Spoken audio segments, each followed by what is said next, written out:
ఈ వీడియోలో మీరు చూస్తున్న అమ్మాయి పేరు నయని. ఈమె నయనాల నుంచి ఏ మగాడూ తప్పించుకోలేడు. తన అందంతో, అభినయంతో టార్గెట్ చేసిన వారిని హనీ ట్రాప్లో చాలా సింపుల్గా దింపుతోంది. ఈమె ఫస్ట్ ప్రియారిటీ వయసులో పెద్దవాళ్లుగా ఉండి సొసైటీలో మంచి పలుకుబడి ఉన్నవారే. వారే ఈ అమ్మాయికి ట్రంప్ కార్డ్స్.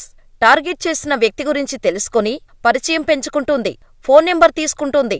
అందమైన అమ్మాయి, అందులోనూ మంచి వయసులో ఉంది అని నెంబరిచ్చారో ఇక అంతే. ఇక్కడే అసలు కథ మొదలవుతుంది.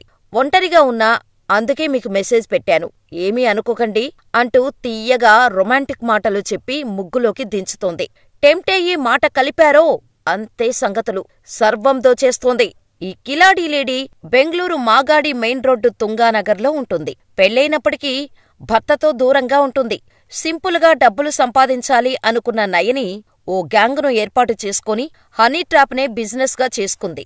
ఇలా మోహన్, అజయ్, సంతోష్, జయరాజుల సహాయంతో హనీ ట్రాప్ చేయటం మొదలుపెట్టింది. కాని ఈమె ఉచ్చులో చిక్కాలంటే ఓ సెలక్షన్ ప్రాసెస్లో పాస్ అవ్వాల్సిందే. ఎందుకంటే అంత పక్కాగా ప్లాన్ చేస్తుంది ఈ అమ్మడు.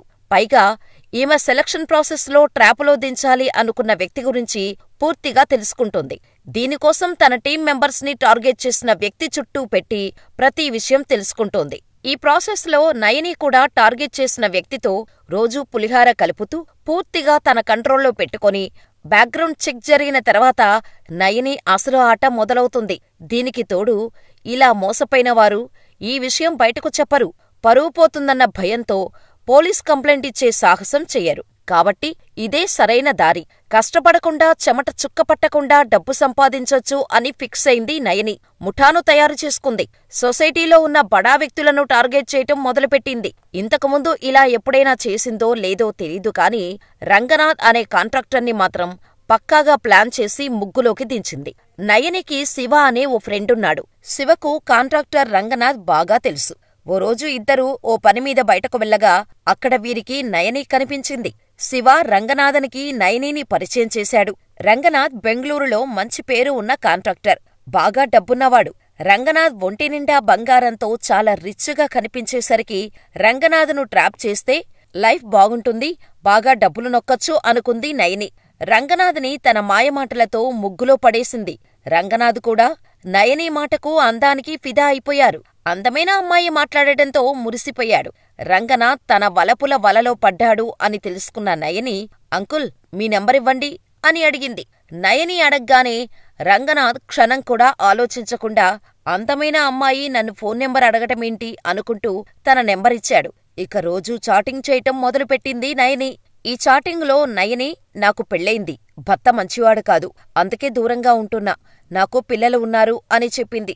ఇలా రోజూ చాటింగ్ చేయటం, ఫోన్ మాట్లాడటం చేస్తూ వచ్చింది నయని.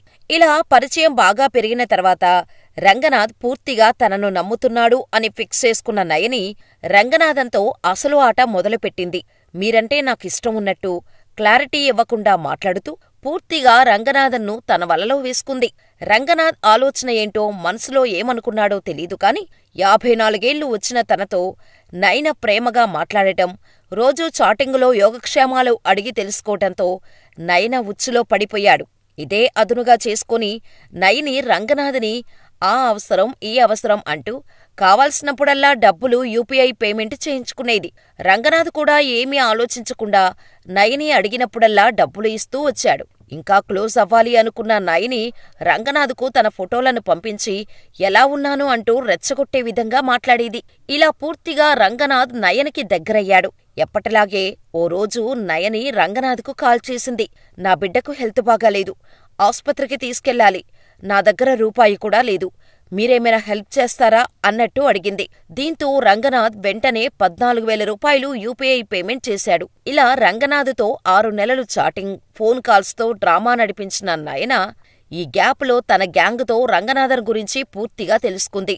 అంతా ఓకే అనుకున్న నయని తన ప్లాన్ అమలు చేయాలి అనుకుంది. ఆ తర్వాత తన గ్యాంగుతో చెప్పి తన ప్లాన్ ఎగ్జిక్యూట్ చేసింది. ఎప్పట్లాగానే రంగనాథ్కు ఫోన్ చేసి ఆప్యాయంగా మాట్లాడి, నాకు మీరు ఇప్పటివరకు ఎంతో సహాయం చేశారు, ఓసారి మా ఇంటికొచ్చి టీ తాగి వెళ్ళండి అని ఇంటికి ఇన్వైట్ చేసింది నయని. నయన ప్రేమగా పిలవటంతో రంగనాథ్ ఆమె ఇంటికి ఆనందంతో గెంతుకుంటూ వెళ్ళాడు. ఇంటి డోర్ కొట్టాడు. డోర్ తీసిన నయని ప్రేమగా పలకరించి రంగనాథ్ని రూంలోకి తీసుకువెళ్లి మాట్లాడటం మొదలుపెట్టింది. అప్పటికే పక్కా ప్లాన్తో రెడీగా ఉన్న నయని గ్యాంగ్లోని సంతోష్, అజయ్, జయరాజ్ హఠాత్తుగా ఇంట్లోకి వచ్చి, మేము క్రైమ్ డిపార్ట్మెంట్ పోలీసులం. ఈ ఇంట్లో వ్యభిచారం జరుగుతుందని మాకు కాలొచ్చింది. నువ్వెవరు? ఈ అమ్మాయికి ఏమవుతావు? ఇక్కడికెందుకొచ్చావు?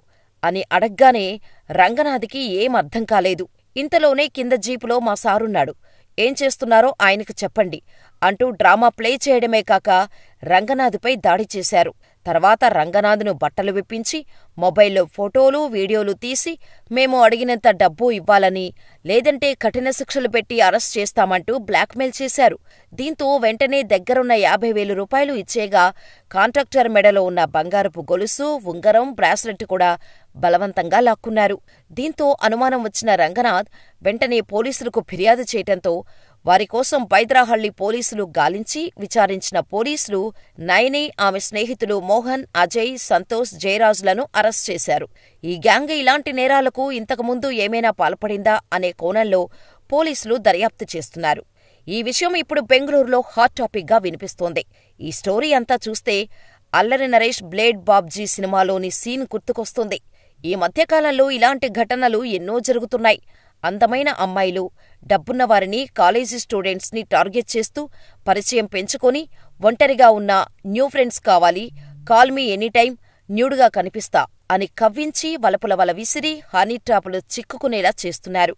ఈ మాటలకు, చాటింగుకు ఎవరైనా టెంప్ట్ అయ్యి మాట కలిపారో అంతే సంగతులు. సర్వం దోచేస్తారు. ఇలాంటి కేసులు ఈ మధ్య ఎక్కువైపోతున్నాయి.